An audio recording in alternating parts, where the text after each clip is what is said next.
was unsere Feinde taten, sondern was unsere Freunde taten. Nun gut.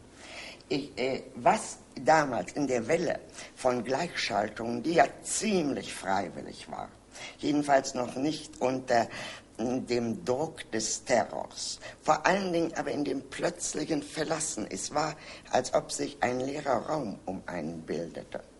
Nun, ich lebte in einem intellektuellen Milieu und ich kannte aber auch andere Menschen. Und ich konnte feststellen, dass unter Intellektuellen das sozusagen die Regel war und unter den anderen nicht. Und die Geschichte habe ich nie vergessen. Und mit einer Sache ging ich raus aus Deutschland. Wie ich damals dachte, natürlich immer etwas übertreibend. Nie wieder. Ich rühre nie wieder irgendeine intellektuelle Geschichte an. Ich will mit dieser Gesellschaft nichts zu tun haben. Ich war ja natürlich nicht der Meinung, dass also nun deutsche Juden oder deutsch-jüdische Intellektuelle, wenn sie in einer anderen Situation gewesen wären, als in der sie waren, sich wesentlich anders verhalten hätten. Der Meinung war ich nicht. Ich war der Meinung, das hängt mit diesem Beruf zusammen.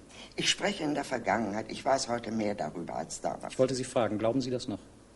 Ja, wissen Sie, nicht mehr in dieser Schärfe.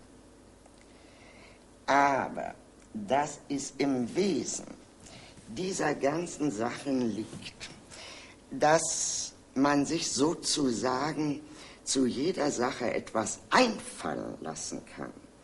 Die Leute sind doch, sehen Sie, dass jemand sich gleichschaltete, weil er für Frau und Kind zu sorgen hat, das hat ihm nie ein Mensch übergenommen. Das Schlimme war doch, dass sie dann wirklich daran glaubten. Für kurze Zeit, manche für sehr kurze Zeit. Das heißt, zu Hitler fiel ihnen was ein. Und zum Teil ungeheuer interessante Dinge, nicht? Ganz fantastisch interessante und komplizierte und hoch über dem gewöhnlichen Niveau schwebende Dinge. Das habe ich als grotesk empfunden.